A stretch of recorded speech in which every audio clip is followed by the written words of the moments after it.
Welcome to week 2 of Old Testament Survey. I trust that you've had a good week and our discussion from last week was beneficial to you. Just some housekeeping things that we need to attend to, just by way of reminder. Each week you will find your reading assignments for the week in assignment number 1 on your student portal. And I certainly encourage you to stay up with your readings. That is vitally important for you for several reasons.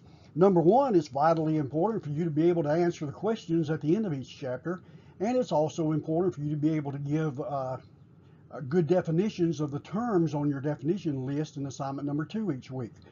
So please stay up with your readings. Now, another reason you need to do that is on week 10, one of the assignments will just simply be a question. Have you completed all of your readings for the quarter? If you answer no to that question, then you'll have a grade reduction on your final grade. So it is important not only to complete the assignments, but also to maintain a good grade average as we go through this quarter. Now, last week in week number 1, we began by way of introduction to the Old Testament. And today in week number 2, we're going to continue in that same vein. We're going to continue with an introduction to the Old Testament. So let's dive in. We're going to begin this week with a discussion of events in the Old Testament. And you might think, well, that's sort of strange. Why would we do that by way of introduction when we're going to do that in detail as we go through the books of the Old Testament? Well, it's good to begin with just to get a broad overview of the basic makeup of the Old Testament and the historical events that are contained there, that are recorded in the Old Testament. So let's give some thought this week to some of those events in the Old Testament.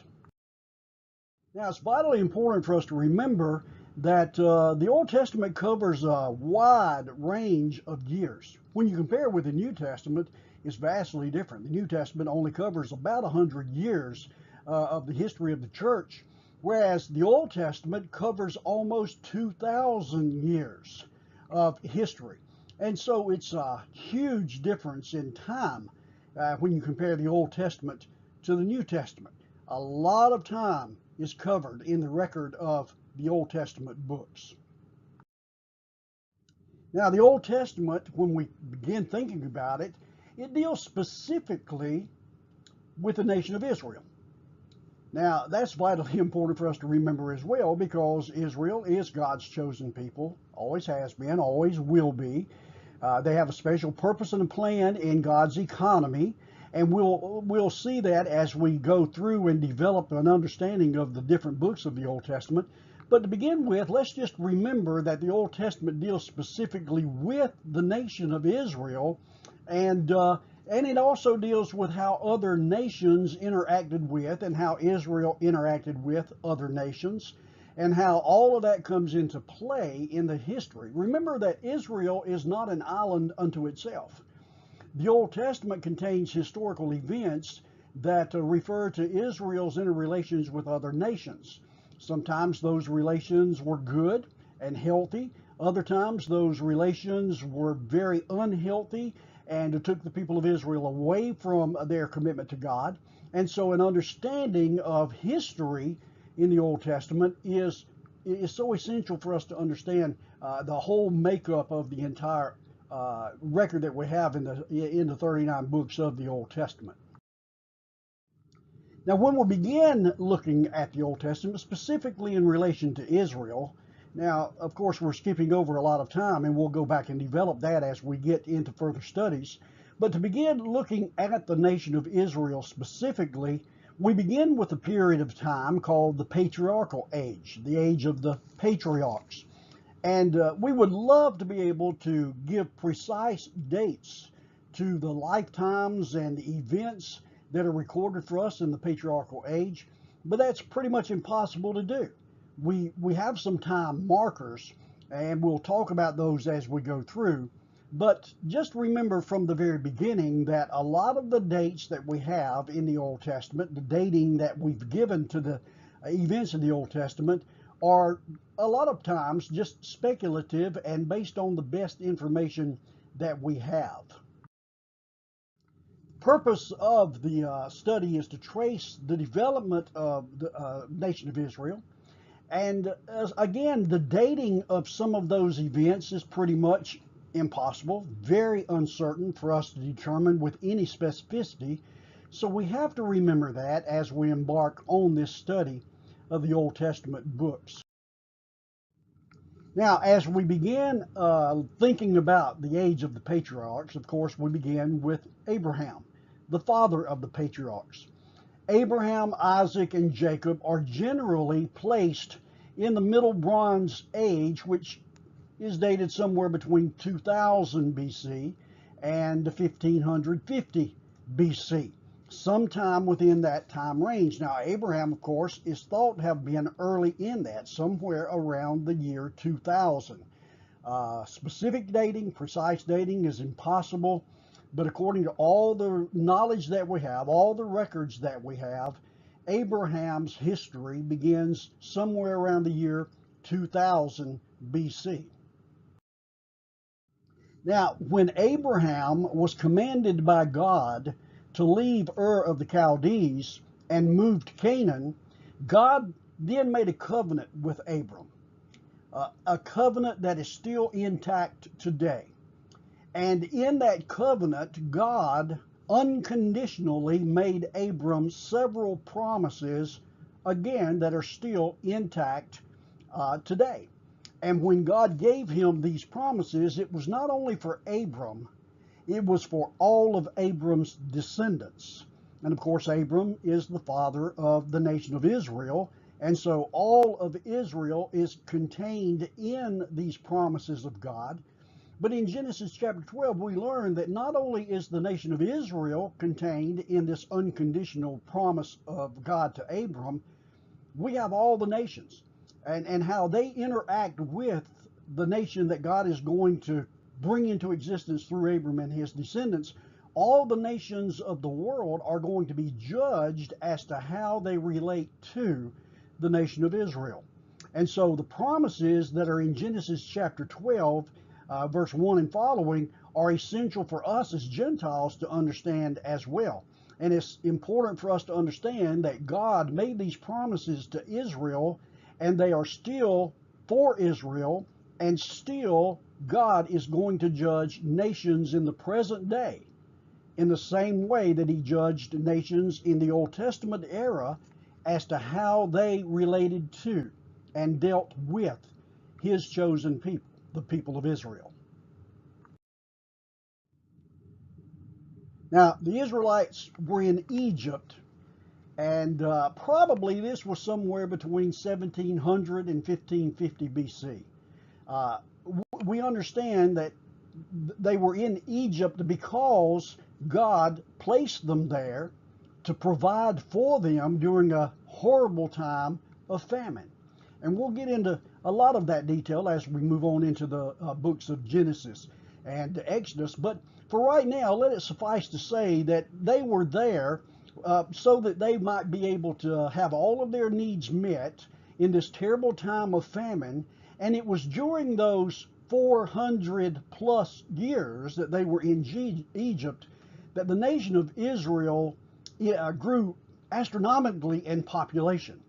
There was only 70 people that went down into Egypt, and there were probably somewhere around 2.5 million Israelites that came out of Egypt at the end of that Egyptian period of slavery.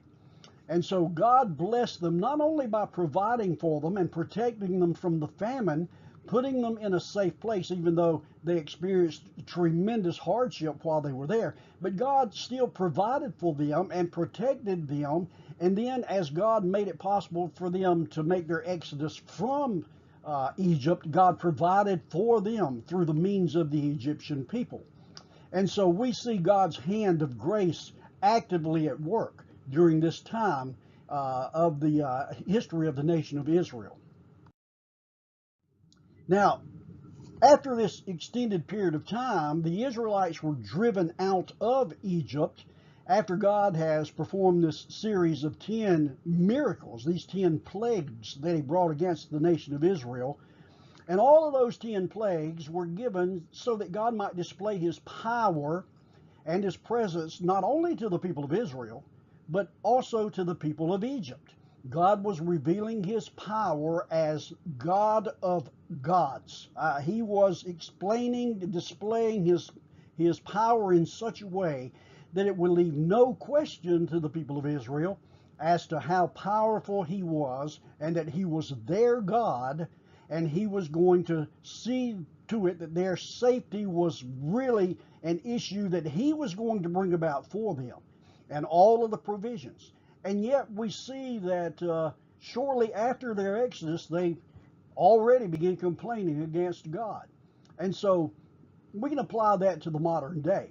We can apply that because so often we see people who are blessed enormously by God, and yet soon after the blessing, they seem to forget the blessing of God and walk away from it. And maybe they've made promises to God in the midst of the difficulty that God was saving them from. And when God does provide deliverance, they still revert back because we so soon forget of the blessings of God. Well, that's what happened to the nation of Israel. Now, God did raise up this man, this Moses, this emancipator that was going to go, and God was going to use Moses to display his power to the people of Israel and to the people of Egypt, and use Moses then to deliver the people out of that Egyptian bondage and bring the people into a place of freedom that was provided by the sovereignty of God. Now, we're going to skip way ahead in time for just a moment and just think about, again, one of the major events in the Old Testament. Now, please understand that when we go from Moses to David, we've gone through quite a few hundred years again. You remember that at the end of Moses' life, Joshua was raised up as the successor to Moses, and Joshua led the people in their taking complete control of and possession of the promised land. And then after that, after Joshua's death, it ensued a period of time recorded in the book of Judges. And we really don't know exactly how long that period of time lasted, but probably somewhere in the neighborhood of 400 years again, before we come to the point in history where we see the development of Israel's statehood, Israel's national independence from other nations, and establishment as a monarchy rather than a theocracy. Now, that was a major move away from God, of course, but still, this is one of the major events in the Old Testament that we must give serious consideration to. Changes began to take place around the world. There were major world powers that were coming into play, coming into conflict with the nation of Israel, with the Israelite people. Some of the major ones were the Egyptians and the Hittites and the Philistines. And all of these different world powers, these national entities, interacted with the nation of Israel all during this period of time. And these would grow in power and then wane in power. They would influence Israel in powerful ways and then in not so powerful ways. But we understand that all of this time, God was interacting with the people of Israel in such a way as that brought them into play with the other nations of the world. Now, the Sea Peoples, or the Philistines, invaded the land and actually created a vacuum in the land, a power vacuum in the land, where the Egyptian and the Hittite powers had once existed. And it was always a conflict between the nation of Israel and the Philistine nations, the Sea Peoples, as we go through the Old Testament. And all of this historical events, these significant historical events, are leading up to that pivotal point in Israel's history where they actually turn away from God and God's theocratic rule over the nation and cry out to be like all the other nations. We want to be like everyone else, they cried. They asked Samuel to make a king over us because we want to be like all the other nations. And so they became totally dissatisfied with the rule of God. And the way God had ruled, of course, was by raising up these leaders, these judges, to give leadership to the people of Israel. And they became tired of that. They wanted to be like everyone else. They didn't want God to be their ruler in the sense of God appointing these judges to rule over them. They wanted a king so that they could be identified with all the other nations in the world. And this ultimately led to the beginning of the monarchy. Now, God raised up a king in response to the people's cry. They go to Samuel and they cry out for a king so that we can be like all the other nations. And God gave them what they wanted. And it was a disaster. Saul was the first king of Israel, and certainly Saul was God's choice. God is the one that told Samuel that Saul would be the first king of Israel. And it was a disaster, and because the reason it was a disaster is because God was showing them exactly what they could look forward to in rejecting him as their theocratic leader and becoming a monarchy led by a human being instead of looking to God for his leadership. And we see how disastrous that was because Saul, of course, disobeyed God, rebelled against God's clear instruction, and it displayed to the people of Israel that in order to be like all the other peoples of the world, we're going to have leaders that are not going to lead us in the ways of God. So after that first 40-year reign of the disastrous rule of Saul, the first king of Israel, God then raised up David. And again, he used Samuel to go and select David from the sons of Jesse. And David began to be the ruler of Israel that all other rulers from this point on would be compared to. David is raised up. He serves for 40 years. And his kingdom, his rule unites the entirety of the nation of Israel. It is a unified, united kingdom under the rule of David. And for those years, they experienced great prosperity. They experienced the overwhelming blessings of the hand of God, even though there were epochs and eras in that 40-year period of time in which David himself rebelled against God. He made some very poor decisions.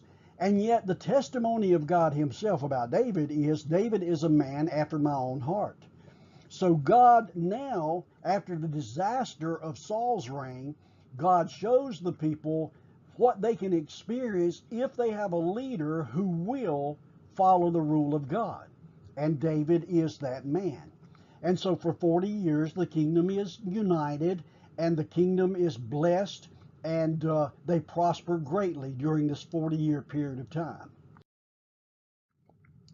Now, there are other major world powers that we see in the Old Testament. And I'm going to give you a list of them here. And these extend far beyond the rule of David. As a matter of fact, they extend all the way to the end of the Old Testament and even into the beginning years of the New Testament. We look at the history of the Old Testament and we see that there are these major world powers that arise, and then they're defeated by another, and for a while they are in power, and then another, and then another. We see the Assyrian Empire that was in play when the northern kingdom of Israel, well, let me back up just a moment. After David's reign, and the kingdom was united during his reign, his son Solomon came to the throne, and he too ruled for 40 years. And again, it was a reign of relative peace because of all the military victories David had made. And Solomon comes to the throne and he rules in a relative period of peace and prosperity. And yet at the end of his reign, after his death, there's a division of the kingdom. There are 10 of the tribes of Israel that become the northern kingdom of Israel, and there are 2 tribes that become the southern kingdom of Judah. And from this period on, no longer is it a unified kingdom, but rather it's a divided kingdom. The kings of the northern kingdom were all evil. They were wicked. They led the people of Israel away from God. And ultimately, God began raising up prophets to go and try to warn the people and call them to repentance, call them to return to God. And over a long period of time, God finally said, I've had enough, in essence, and he allowed the Assyrians to capture and destroy the northern kingdom of Israel. It took place in the year 722 BC. After the Assyrian Empire had risen to power, they began to wane in power and ultimately were taken over, conquered by the Babylonian Empire. Now, God is now going to use the Babylonians to bring judgment against the southern kingdom of Judah. Judah should have learned some wonderful and powerful lessons from the fall of their sister to the north, and yet they didn't. They made the same mistakes and they rebelled against God. And so in 586, 587 BC, God brought the Babylonians under the rule of Nebuchadnezzar against the southern kingdom of Judah. Jeremiah prophesied that they would stay in captivity to the Babylonians for 70 years, and that's exactly the way it played out in the history of the Old Testament. But after the rise of the Babylonian Empire, they began to wane, and the Medo-Persian Empire came into place. After the Medo-Persian Empire, it was the Greek Empire, and then the Roman Empire. Of course, the Roman Empire was in place in the New Testament. So we see all the way back to the middle of the 8th century BC, all the way through to the end of the Old Testament, we have these major world powers that are coming into play in their interaction with the nation of Israel. So Israel, again, is not an island unto itself. We have Israel working its own purposes and plans out with all the conflicts that they have to go through with the other nations that surround them, and these world powers that come into play through the history of the Old Testament. Now, when we come to the Old Testament itself and begin looking at the books of the Old Testament, the first major section of the Old Testament is referred to as the Pentateuch. Pentateuch refers to the first 5 books of the Bible, and the basic meaning is 5 scrolls. It covers the history of Israel from the beginning of time, actually, all the way back to creation, but not including Israel's conquest of the Promised Land. So it covers that wide expanse of time. Now, Torah is the Jewish designation for these first 5 books. So Pentateuch, Torah, Law, these are all terms that are used in reference to the first 5 books of the Bible. Now, the Pentateuch is the story of the nation of Israel, where they came from, and we've already established the fact that they were created by God himself through his activity in the life of one man, how they developed as a nation, and again, that all goes back even to the 430 years that they spent in Egyptian bondage, and how they were saved from destruction, and so many other lessons that we learn from these first 5 books in the Bible. But the Pentateuch is much more than just a trace of the history of Israel. For instance, just a sampling of some of the things that we're going to see during this survey of the Old Testament. The first 5 books of the Bible certainly show us the sovereignty of God, the control of God. God's purposes and plans are going to be worked out in minute detail according to his will. Nothing can circumvent or usurp or overthrow the will of God. His will is going to be done. We can go back to Genesis chapter 12 again and remind ourselves of that unconditional promise that God made to Abram. Now, what we mean by unconditional promise is there's no strings attached. God didn't say to Abram, if you do this, I'll do this. God just simply said to Abram, I'm going to do this. I'm going to make of you a great nation. I'm going to bless all the nations of the earth through you. I'm going to bless those nations that bless you. I'm going to curse those nations that curse you. It was all a sovereign act of God. And then the ensuing history of Israel, as recorded in the Old Testament, then unfolds that sovereign plan of God, that his plan is going to work out regardless of what man might do or strive to do. So we certainly see the sovereignty of God, and we'll talk about this particular subject over and again as we go through Old Testament 101 and 102. We also see, as we've already said, the history of Israel. The Old Testament is a record and an account of God raising up this nation, and then how this nation evolved, so to speak, through the years and years and years of recorded history in the Old Testament. Then we see also the fallen condition of humanity. The book of Genesis tells us about the fact that God created a human couple, Adam and Eve. He placed them in a pristine paradise where they had everything at their disposal. And yet they decided to rebel against God by disobeying that one command of God. And thereby and therewith we see the fallen condition of humanity. All, as Paul says in the New Testament, all have sinned and fallen short of the glory of God. And it's because, as Paul teaches in Romans, Adam is the federal head of humanity, and when Adam sinned, all of humanity sinned with him. So we see the total fallenness of humanity in these first 5 books of the Old Testament. We also see how God, even though he has seen his creation, his crown of creation, humanity, rebel against him, God still, in his love and compassion and grace, implements a plan of salvation whereby fallen humanity can be redeemed and brought back into fellowship and relationship with Almighty God. Then we see in the ensuing books of the Pentateuch God's demand for holiness.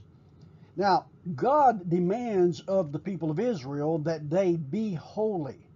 As a matter of fact, in these Old Testament books that we call to the Pentateuch, there are times that God says, "Be holy as your Father is holy." In other words, we should strive to be just like God. Now that command it's repeated again in the New Testament. Peter says, "Be perfect as your Father in heaven is perfect." We should settle for nothing less than total perfection. Now, can we really experience total perfection? Well, in our fallenness, no, we cannot. But by the grace of God and the redemptive power of God, we can live holy lives.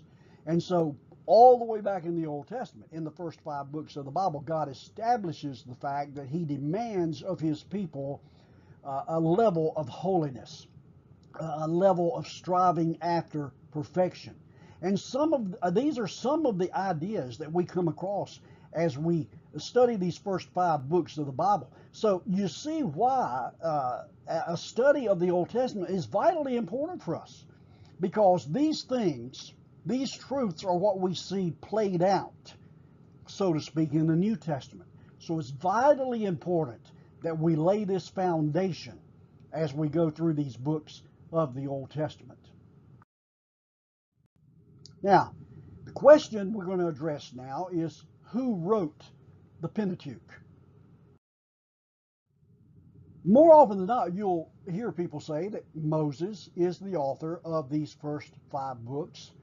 And up until really recent years, this was not questioned.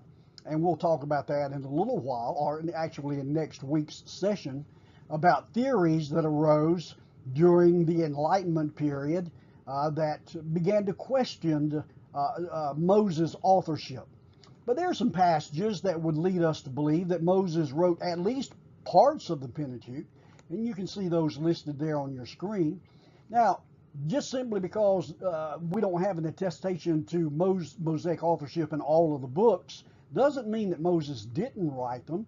It just means that we have certain passages that stipulate clearly and concretely that he did write those passages. And from that, it would lead us to believe probably Moses wrote all of them, even though the books don't necessarily claim Mosaic authorship. Yet when we come to the modern critical analysis of the Bible, we begin to see people questioning Mosaic authorship. In the middle 1800s, and again, this is the reason I said it's not until modern times, and you might think, well, the middle 1800s isn't really modern times, but when you consider the fact that all of church history up until the mid 1800s attested to Mosaic authorship of the first 5 books of the Bible, then yes, we could refer to this as modern times. And in the 1800s, the consensus, excuse me, the consensus was generally that Moses did indeed write the first 5 books of the Bible. And then there arose those who began to question that. And out of that, a hypothesis was created that we refer to now as the documentary hypothesis.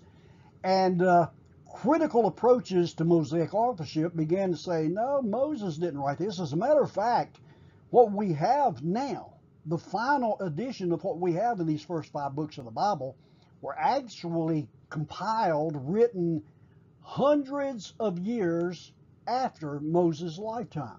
And so this hypothesis was developed, referred to as the documentary hypothesis. Now, I'm just going to real briefly go over this with you today. And in future studies, not necessarily in this Old Testament survey, but in future studies that you will go through as you continue your studies here at Fruitland, you will be introduced more in detail to the documentary hypothesis. The documentary hypothesis is referred to oftentimes as the JEDP theory.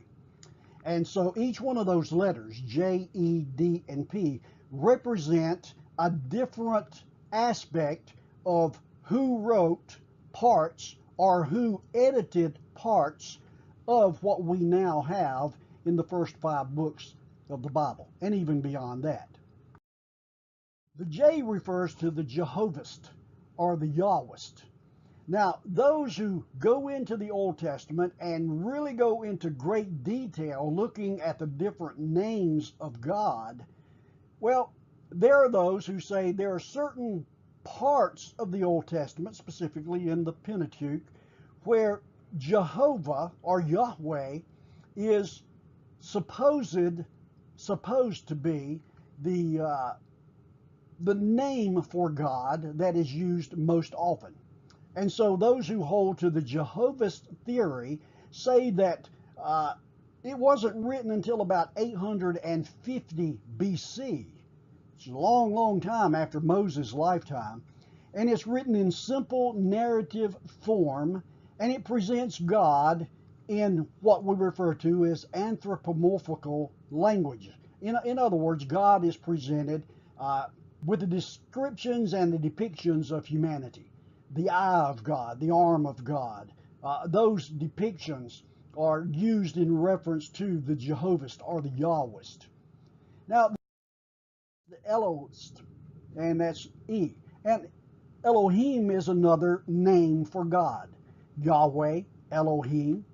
Well, it's written supposedly as a corrective to the J document. Now, the J document places overwhelming emphasis on Jehovah or Yahweh. The Elohist, they put emphasis on Elohim, and it uses the less intimate name, which is Elohim for God, and it avoids those terms that would describe God in human terms, anthropomorphic terms.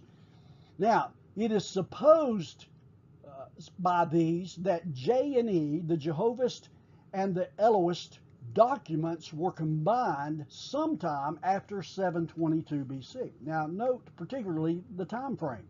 722 BC is when the northern kingdom of Israel fell at the hands of the Assyrians. And so supposedly sometime after that, the documents that were contained in the Jehovahist and the documents that were contained in the Elohist are now combined, at some point after the fall of the northern kingdom of Israel. Come to the D document, the Deuteronomic doctrine. And what this actual document is supposed to have done is to place emphasis on the cultic worship of the nation of Israel. So, again, we're seeing how all these different ideas come into play. So when you read through the Old Testament, you have to determine, was this written by a Jehovahist? Was this written by an Elohist? Was this written by a Deuteronomist? What's the emphasis here? Is the emphasis on Jehovah? Is the emphasis on Elohim? Is the emphasis on cultic worship and the purity of the nation of Israel? And then J, E, and D were supposedly combined sometime after the year 587 BC. And note again the significance of the date. 587 is when the fall of the southern kingdom of Judah took place at the hands of the Babylonians. So now we've got all three of these different documents and all this evidence that's being compiled, and we're seeing some elements of the Jehovahist, some elements of the Elohist, and some elements of the Deuteronomist, all combined after the year 587. And finally, we've got the P document, the priestly document, and it is supposed to have been written midway through the 5th century BC. Now, it's written to address the deficiencies in the priestly concerns. As we come toward the end of the Old Testament, after they have fallen at the hands of the Babylonians and have experienced 70 years in captivity, then this document is supposedly to bring the people back to an understanding of the priestly role. So,